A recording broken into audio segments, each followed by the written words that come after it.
That condo looks like a steal, but is it a trap? Condo prices are looking softer these days, and buyers chasing affordability are starting to take notice. But before you pop the champagne on your great deal, it's worth asking, why is it so cheap? Sometimes it's not a bargain, it's a red flag. That attractive price tag could be hiding problems like deferred maintenance, hello, leaking roof, construction defects, HOA drama that led to jacked up dues or surprise special assessments. In more serious cases, the entire condo project might be on the dreaded do not lend list with Fannie Mae, Freddie Mac, FHA, or VA. The translation?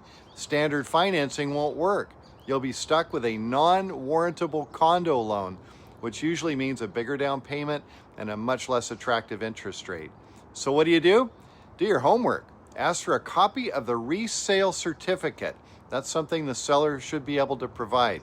Read the budget, the bylaws, CC&Rs, and HOA meeting minutes. Trust me, they're more dramatic than Netflix. And good news, I track a ton of condo projects and can help you dig into the details before you make a move. So the bottom line, let's make sure your deal doesn't turn into a money pit. Talk to you soon.